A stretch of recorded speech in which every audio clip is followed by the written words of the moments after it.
Dans les quartiers populaires, beaucoup de monde parlait encore le patois il n'y a pas si longtemps.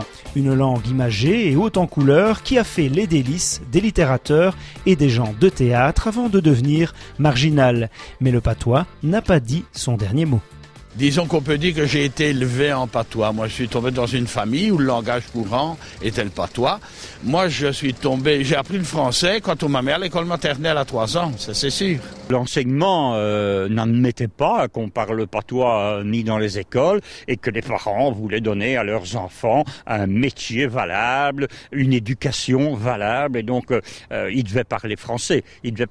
Donc forcément, mais le patois a quand même toujours été entretenu. Il y a eu des pièces en patois, il y a eu des publications en patois, il y a eu des cabarets wallons. Ça a continué, mais à l'intérieur d'un cercle plus restreint et aujourd'hui ça a l'air de redémarrer. Dans le quartier de l'Abattoir, en plein cœur de Mons, le patois était encore roi après la Seconde Guerre mondiale. Tout le monde le parlait. Ici, c'était un village dans la ville. S'il y avait une foule énorme ici tous les jours, ça n'avait pas la même disposition que maintenant, mais c'est vrai que et tout le monde parlait patois. Tout le monde parlait. Je suis tombé dedans, quoi, là, vraiment. Donc c'était la langue usuelle pour toutes les classes de la population ? Non, c'était la langue utilisée, le patois, parce que ça a été une langue, ça vient d'une langue, donc ici c'était du patois, utilisé par les ouvriers, les maquignons, comme on dit ici, qui venaient, on faisait les marchés, on stoppait dans la main ici, en patois, on achetait une vache, un cochon, et on la vendait, ça se faisait en patois, oui. À Frameries, on cultive la pratique du patois depuis belle lurette, fort de l'héritage de Bosquetia alias Joseph Dufrane. Ce littérateur est une véritable institution dans la cité des écureuils comme peuvent l'être l'abbé Letellier ou Marcel Gillis à Mons. Pierre Nisol et André Capron, dans leur fameux dictionnaire sur le essai dictionnaire du patois borin, mettent le patois de famille carrément à part parce que nous avons un accent très particulier. Il y a toute une série de sons qu'on nasalise, alors que dans les autres patois borins ou montois, on ne nasalise pas. Alors nous sommes ici devant un monument qui vous tient particulièrement à cœur. Eh oui. C'est le monument à notre héros local, Joseph Dufrane, alias Bosquetia. Et figurez-vous que l'année passée, des amateurs de métaux ont vandalisé ce monument, comme vous pouvez le voir derrière moi, et ils ont enlevé la jeune fille qui rendait hommage à Bosquetia et l'écureuil, le Bosquetia qui terminait la stèle, qui terminait le monument. Mais on les a retrouvés. Et disons qu'il faudra, dans un avenir le plus proche possible, s'attacher à remplacer cette jeune fille, à refaire le monument tel qu'il était, parce que Bosquetia, c'est avec Louis Pierre, ce sont les 2 personnages les plus importants de la localité, sont dans le cœur de tous les gens de Frameries. Les différences d'expression et de prononciation entre Mons et le borinage montrent la richesse du patois qui vient du picard et qui se caractérise par son goût immodéré pour le comique et la dérision, le tout arrosé de poésie et d'audace. Nos petits trous de ville est fait tranquille, on n'a qu'un fait de distraction. Que le cimetière est mon attraction. Alors il y a une phrase de Julos Beaucarne qui définit magnifiquement l'origine du patois. Je pense, oui. Julos, dans sa façon très poétique de s'exprimer, a dit un jour « Le patois, c'est du latin qui est venu à pied du fond des âges. » Ça parle bien de l'origine de tous nos patois picards qui en réalité sont des dérivés du latin comme toutes les autres langues latines. La promenade, dès la place à l'estation. C'est de la poésie et de l'audace en même temps. Et c'est ça qui fait toute la coloration d'un patois, toute la couleur d'un patois et qui fait que ça plaît. Parce que quand on parle patois, on ressent ça au fond de sa tripe. C'est ça. Marcel Gillis disait, je peux peut-être le citer, quand s'invole dans la rue, il presse trop de cul pour l'entrée d'une grande ville. Comme ça.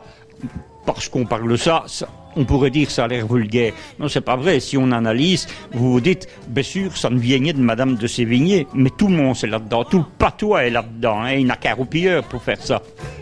Punition, v'là le promenade,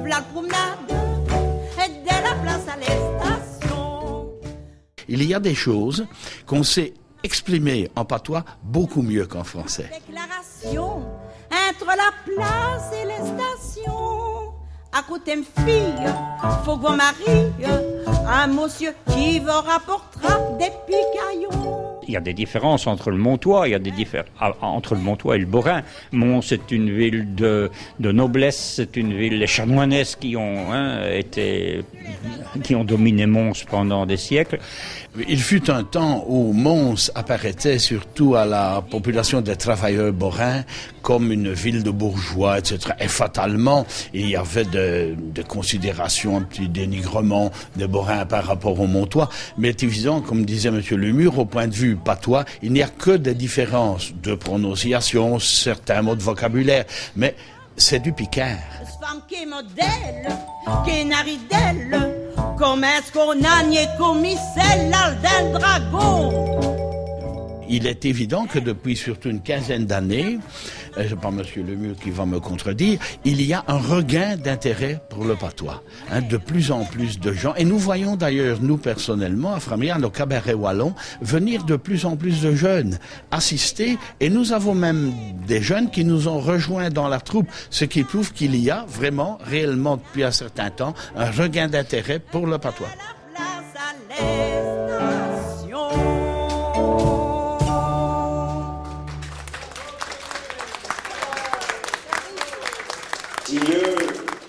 Il a mon main. Condamné à jouer les seconds rôles, face à la langue française, le patois a survécu dans des cercles restreints, mais il semble connaître une seconde jeunesse. Des personnages comme Tintin ou les Beatles n'ont-ils pas un côté plus savoureux encore en patois?